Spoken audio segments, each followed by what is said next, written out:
Which is hardly started and I'm really enjoying myself. Yo. Oxford. I didn't receive a proper answer then. Maybe Dodgy Dave will answer it now.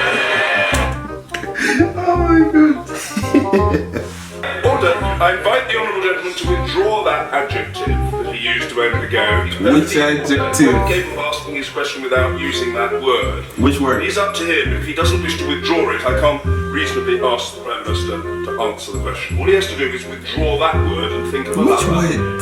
The word beginning with D and ending in Y that he inappropriately used. Word for it, word for it, word for it. Yo! This man has done more to define this nation than anybody else. He's looked after his own coffin. I still refer to it as Dodgy Dave. Yo, B-A-R-A. Under the power given to me by Standing Order number 43, Fire. I order the honourable member to withdraw immediately. Get out of my For office. the remainder. But have you seen like a smooth workout, eh? He knows he's still getting paid. He knows he's still getting paid. He's done his job. He's tried. He's tried his best to ensure that the checks and balances, eh? But don't go calling around people names. Hey, this Bali. What's Kati? You really do that exam and get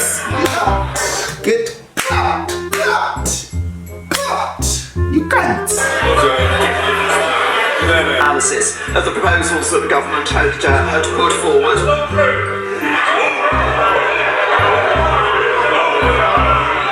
Order.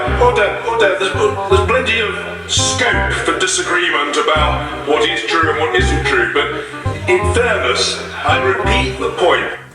Okay, that's how you know the speaker's job is very labor intensive. Okay, not that labor intensive, but screaming and all that. If you check out his ropes right here, it's been side down. The person who has the floor must be heard. The Prime Minister. Order, forgive me, I didn't hear. I hope the word liar wasn't used, but order. I'm perfectly capable of handling this matter with alacrity, and I shall do so. If that word was used without equivocation or qualification, that word. Without equivocation and qualification. Did you say qualification? Okay, no, you didn't say that. Must be withdrawn at once. At once. If a member on the front bench use that word, I'm sorry, I'm not debating it, I'm not arguing, I'm not negotiating. That word must be withdrawn at once. The authority. The authority. Yo! Used by the leader of the Scottish National Party. If so, I want the debate to continue, and it will, but if so, I simply ask the right honourable gentleman to withdraw that word. He cannot accuse another member in this House of dishonesty. Can that happen here? I think that happens here on a daily. That happens here on a daily of accusing members of dishonesty. I think that's like the order of the day in Parliament sometimes, or even in the National Assembly. Was it Parliament when His Excellency is there, and then National Assembly when he's not there? Terminology is it? But same duty, just different people. Withdraw. Courtesy to yourself, I withdraw for courtesy. There are plenty of precedents for that. I remember doing it once myself. And I remember the Shadow Cabinet from West Bromwich once doing it out of deference to the chair rather than the person whom he'd been attacking. That's enough. I note that honourable members opposite. I don't know, I just have a feeling about this lady that something nice is gonna go down. I hope she doesn't disappoint, because she's got the features for something exciting. We're given as much time as they wanted to make their points, and I intend to take as much time as is my right Yes. to make my point. Yes, sir. Yes, you will. Yes. Yes, you have the podium. I think the honourable lady's come to an end. Can we have the minister, please?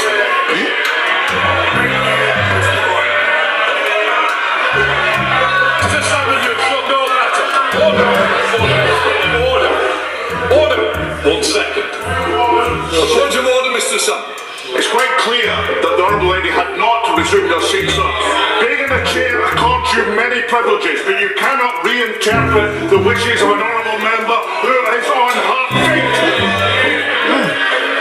Mr. Salmon, as the chair, I have the right to make decisions on this house. Just a moment. Well, I would say this. Quite right, I wanted to bring the Honourable Lady in, which I did. When the SNP whip comes and gives me ask for me to give a couple of minutes to ensure that you've got another voice, which I did. I certainly don't expect advantages to be taken on the chair on the agreement. Okay. Speakers. The job is underrated.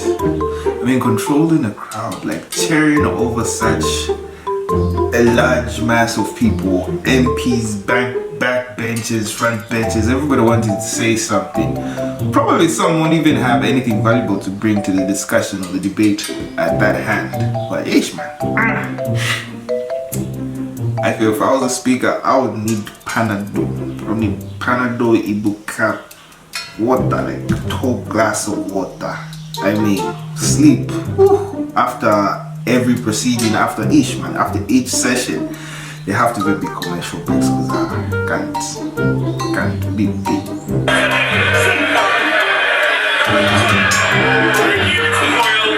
Okay, but he looks ready to throw hands. Yo, you can't. Yo, you can't be a hot yo.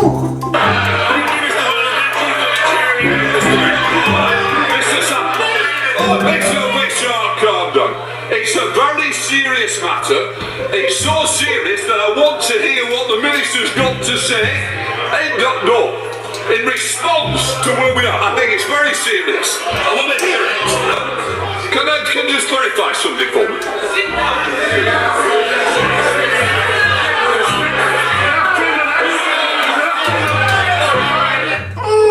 Okay, because right now I think at this point no proper dialogue is happening right here, like nothing whatsoever, like everybody's screaming and yelling.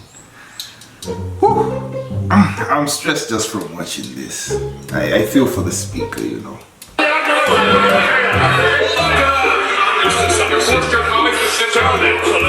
Temperatures are running quite high.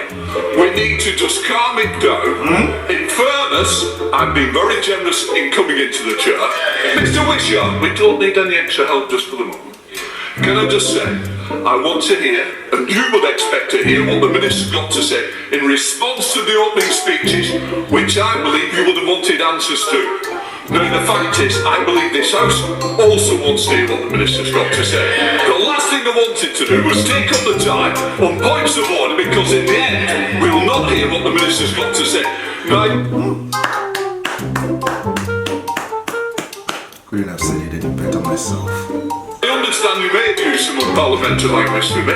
I'm sure that's not the kind of person that you are, and I'm sure you didn't.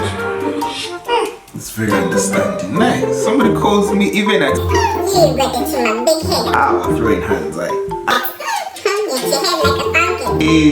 hey, I'm throwing hands. Oh. But I admire his composure, you know. His composure and really trying to keep things in order, because hey, if he spazzes out, pardon me, if he loses his temper, I mean the speaker of the house loses their temper, then who are members not to also go and bully and all? So yeah, applaud him. I'm saying, I don't know. No, I didn't. I'm saying, I'm sure it wasn't the case. That's what I said. I didn't accuse you far from it. Now then, well, I want to... I have to say, I have great respect for you as a chair, but I hope you can understand the frustration that we all feel that only 2 SNP MPs have been called in this debate, which is important to the future of... Yo, you know, equal representation is everything in Parliament. Everybody wants their voices to be heard. So yeah, so I think that's the reason why they were yelling and screaming. Historically, they have been vexed about how to pay for the EMA scheme. Madam Deputy Speaker, if we are to have a credible debate. Yeah, I was really wondering if that was me. I even started looking around. I was like, is it like an Intel phone? I'm like, yo. I was like, no, it ain't. Yo. Oh, why your phone rings and you have the phone job? I hope you got charged, eh? Oh, I hope that somebody from his constituency calling to find out how the proceedings are going. Yo. I apologise. It is my tie to support the campaign against bowel cancer that was making that noise, Madam Deputy Speaker. It is a musical tie that they were giving out. Perhaps next time the gentleman will be more selective in the ties that he wears. Major label Motown Music.